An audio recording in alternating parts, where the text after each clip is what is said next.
পশ্চিমবঙ্গে সরকারি কর্মীদের ডিএ আন্দোলন গত কয়েক বছর ধরে রাজনীতির বড় একটা ইস্যু হয়ে উঠেছে। কর্মচারীদের দাবি কেন্দ্রীয় সরকারি কর্মীদের মতোই রাজ্য সরকারকেও বকেয়া মহার্ঘ ভাতা দিতে হবে। এই দাবিকে সামনে রেখে একাধিক আন্দোলন, ধর্মঘট, বিক্ষোভ হয়েছে।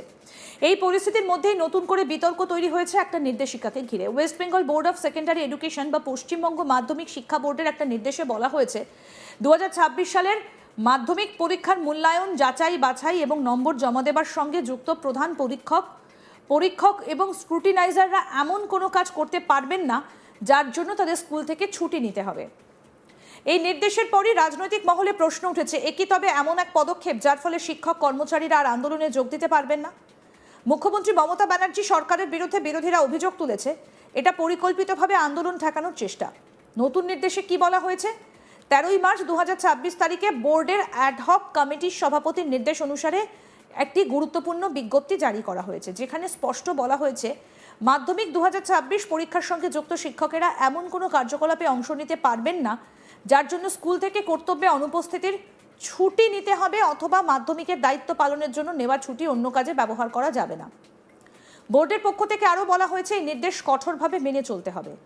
শিক্ষা প্রশাসনের যুক্তি, মাধ্যমিক পরীক্ষা রাজ্যের অন্যতম গুরুত্বপূর্ণ শিক্ষা কার্যক্রম, তাই মূল্যায়ন প্রক্রিয়ায় কোনো ধরনের বিঘ্ন যাতে না ঘটে সেই কারণেই এই নির্দেশ।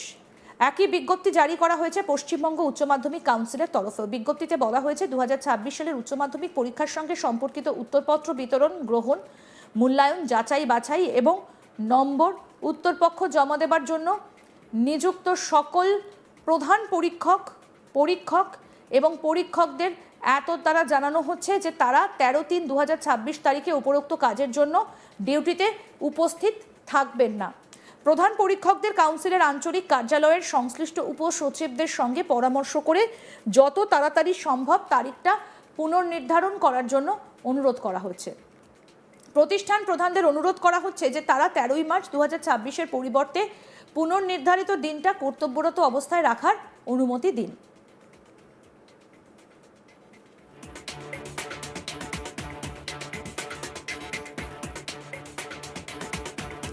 কি বলেছেন বঙ্গীয় শিক্ষক ও শিক্ষাকর্মী সমিতির সাধারণ সম্পাদক স্বপন মণ্ডল? শুনবো। তো মঞ্চের ডাকে আগামীকাল 13 তারিখ সারা রাজ্যে স্কুল, কলেজ, বিশ্ববিদ্যালয় থেকে আরম্ভ করে সরকারি অফিস সব কিছু বন্ধের ডাক দেওয়া হয়েছে, ধর্মঘটের ডাক দেওয়া হয়েছে এবং সেই ধর্মঘটকে বিফল করার জন্য আমরা ইতিমধ্যেই দেখতে পাচ্ছি সরকার মাঠে পড়ে নেমেছে। বিশেষ করে স্কুলগুলোকে শিক্ষকদের ভয় দেখানোর জন্য মধ্যশিক্ষা পর্ষদ গতকাল একটা অর্ডার করেছিল এবং আজকে উচ্চ মাধ্যমিক শিক্ষা সংসদের পক্ষ থেকে একটা নির্দেশ দেওয়া হয়েছে যাতে করে আগামীকাল কোনো ধরনের ছুটি না নেয় এবং তাদের স্কুলে যেতে বাধ্য হয় আর কি। তা সত্ত্বেও আমরা বলছি যে এই ধরনের নির্দেশ দিয়ে এই বন্ধকে ব্যর্থ করতে পারবে না, এই ধর্মঘটকে ব্যর্থ করতে পারবে না। কারণ সরকার যেভাবে শিক্ষকদের বঞ্চিত করার চেষ্টা করছে, সরকারি কর্মচারীদের বঞ্চিত করার চেষ্টা করছে, সুপ্রিম কোর্টের নির্দেশ সত্ত্বেও যেভাবে আমাদেরকে বঞ্চিত করছে তার প্রতিবাদ করবেন শিক্ষকরা, কর্মচারীরা। এটা স্বাভাবিক ব্যাপার। সরকারের দমনপীড়ন নীতিতে তারা কেউ ভয় পাবেন না এবং আগামীকাল আমাদের ধর্মঘট সফল হচ্ছে এবং সর্বাত্মক হচ্ছে, এটা আমরা আশা করব এবং সরকারকে কেউ ভয় পায় না এই ব্যাপারে। কেন উঠছে ডিএ আন্দোলনের প্রসঙ্গ? এই নির্দেশকে ঘিরে এত বিতর্কের কারণ একটাই, এই সময়ই রাজ্যে সরকারি কর্মীদের ডিএ আন্দোলন চলছে। ডিএ বা মহার্ঘ ভাতা নিয়ে রাজ্যের কর্মচারীদের দীর্ঘদিনের দাবি কেন্দ্রের সঙ্গে সমান হারে ডিএ দিতে হবে, বকেয়া ডিএ মেটাতে হবে। এই দাবিতে রাজ্যের বিভিন্ন কর্মচারী সংগঠন দীর্ঘদিন ধরে আন্দোলন করছে। অনেক শিক্ষকও এই আন্দোলনের সঙ্গে যুক্ত। তাই নতুন নির্দেশ জারি হবার পর বিরোধীরা বলছে এর ফলে শিক্ষকেরা আর আন্দোলনে যোগ দিতে পারবেন না। বিরোধী দলগুলোর দাবি এই নির্দেশ আসলে রাজনৈতিক উদ্দেশ্য প্রণোদিত। তাদের অভিযোগ মাধ্যমিক পরীক্ষার দায়িত্বকে সামনে রেখে শিক্ষক কর্মচারীদের কার্যত আন্দোলন থেকে দূরে রাখার চেষ্টা করা হচ্ছে। তাদের বক্তব্য, যদি কোনো শিক্ষক আন্দোলনে যোগ দিতে চান এবং তার জন্য স্কুল থেকে ছুটি নিতে চান তাহলে এই নির্দেশের কারণে তা সম্ভব হবে না, ফলে আন্দোলনের শক্তি কমে যাবে। রাজ্য সরকারের পক্ষ থেকে অবশ্য সম্পূর্ণ ভিন্ন ব্যাখ্যা দেওয়া হচ্ছে। সরকারের মতে মাধ্যমিক পরীক্ষা অত্যন্ত গুরুত্বপূর্ণ, জীবনের প্রথম বড় পরীক্ষা বলে কথা। কয়েক লক্ষ ছাত্রছাত্রীর ভবিষ্যৎ এর সঙ্গে জড়িত। তাই মূল্যায়নের সময় কোনো শিক্ষক অনুপস্থিত থাকলে সমস্যা তৈরি হতে পারে। এই কারণেই মূল্যায়নের সময় শিক্ষকেরা অন্য কাজে ছুটি নিতে পারবেন না। সরকারের বক্তব্য, এটা সম্পূর্ণ প্রশাসনিক সিদ্ধান্ত, এর সঙ্গে রাজনীতি জড়ানো ঠিক নয়। পশ্চিমবঙ্গে মাধ্যমিক পরীক্ষা একটা বড় শিক্ষা প্রক্রিয়া। প্রতি বছর কয়েক লক্ষ ছাত্রছাত্রী এই পরীক্ষায় বসে। এই পরীক্ষা পরিচালনা করে West Bengal board of secondary education. মাধ্যমিক পরীক্ষার পর যে প্রক্রিয়াগুলো হয়, খাতা মূল্যায়ন, নম্বর যাচাই, স্ক্রুটিনি, ফল প্রকাশ, এই প্রতিটা ধাপেই হাজার হাজার শিক্ষক যুক্ত থাকেন। তাই প্রশাসনের দাবি, এই প্রক্রিয়া ব্যাহত হলে শিক্ষা ব্যবস্থায় বড় ক্ষতি হতে পারে। শিক্ষক সংগঠনগুলির মধ্যে এই নির্দেশ নিয়ে মিশ্র প্রতিক্রিয়া দেখা গিয়েছে। কিছু সংগঠন বলছে মাধ্যমিক পরীক্ষার কাজ অবশ্যই গুরুত্বপূর্ণ, তাই সেই সময় শিক্ষকেরা উপস্থিত থাকবেন, এটা স্বাভাবিক। তবে অন্য কিছু সংগঠন বলছে এই নির্দেশের ভাষা অত্যন্ত কঠোর, এর ফলে শিক্ষকেরা অন্য কোনো গণতান্ত্রিক কর্মসূচিতে অংশ নিতে পারবেন না। তাদের দাবি প্রশাসন আরও নমনীয় হতে পারত। পশ্চিমবঙ্গের ডিএ আন্দোলন নতুন নয়, বহু বছর ধরে এই দাবি উঠছে।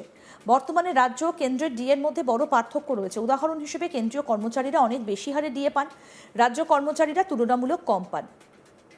এই বৈষম্য দূর করার দাবি জানিয়ে কর্মচারীরা আন্দোলন করছেন। ডিএ ইস্যু ইতিমধ্যেই আদালত পর্যন্ত পৌঁছেছে। বিভিন্ন মামলায় কর্মচারীরা দাবি করছেন মহার্ঘ ভাতা কোনো দয়া নয়, এটা তাদের অধিকার। আদালতের কিছু পর্যবেক্ষণও এই বিতর্ককে আরও বাড়িয়ে দিয়েছে। ফলে এই বিষয়টা এখন শুধু প্রশাসনিক নয়, রাজনৈতিক এবং আইনি ইস্যুও হয়ে উঠেছে।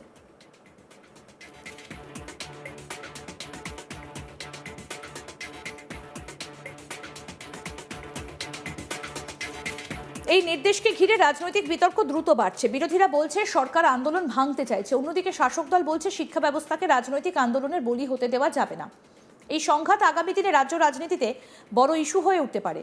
এই পরিস্থিতিতে অনেক শিক্ষক দোটানায় পড়েছেন। একদিকে তারা ডিএ আন্দোলনের দাবির সঙ্গে সহমত, অন্যদিকে মাধ্যমিক পরীক্ষার দায়িত্বও পালন করতে হবে। এই দুয়ের মধ্যে ভারসাম্য রাখা সহজ নয়। সব বিতর্কের মাঝখানে সবথেকে গুরুত্বপূর্ণ বিষয় হলো ছাত্রছাত্রীদের স্বার্থ। মাধ্যমিক পরীক্ষা তাদের জীবনের প্রথম বড় পরীক্ষা। যদি মূল্যায়ন প্রক্রিয়ায় সমস্যা হয়, ফল প্রকাশ দেরি হতে পারে, ভর্তি প্রক্রিয়া পিছিয়ে যেতে পারে। তাই অনেক শিক্ষাবিদ মনে করেন এই সময় শিক্ষা ব্যবস্থাকে স্থিতিশীল রাখা জরুরি।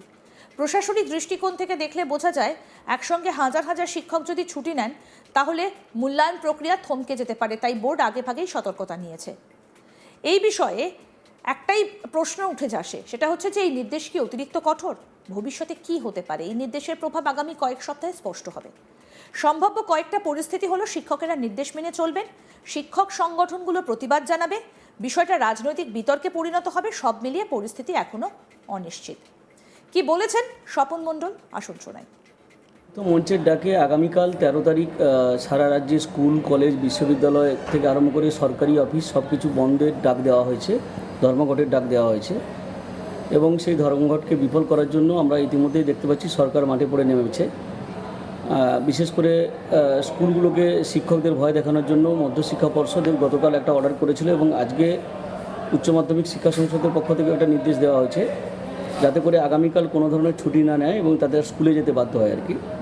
তা সত্ত্বেও আমরা বলছি যে এই ধরনের নির্দেশ দিয়ে এই বন্ধকে ব্যর্থ করতে পারবে না, এই ধর্মঘটকে ব্যর্থ করতে পারবে না। কারণ সরকার যেভাবে শিক্ষকদের বঞ্চিত করার চেষ্টা করছে, সরকারি কর্মচারীদের বঞ্চিত করার চেষ্টা করছে, সুপ্রিম কোর্টের নির্দেশ সত্ত্বেও যেভাবে আমাদেরকে বঞ্চিত করছে, তার প্রতিবাদ করবেন শিক্ষকরা, কর্মচারীরা, এটা স্বাভাবিক ব্যাপার। আরও আপডেট পেতে দেখতে থাকুন আজ তাক বাংলা, সাবস্ক্রাইব করুন।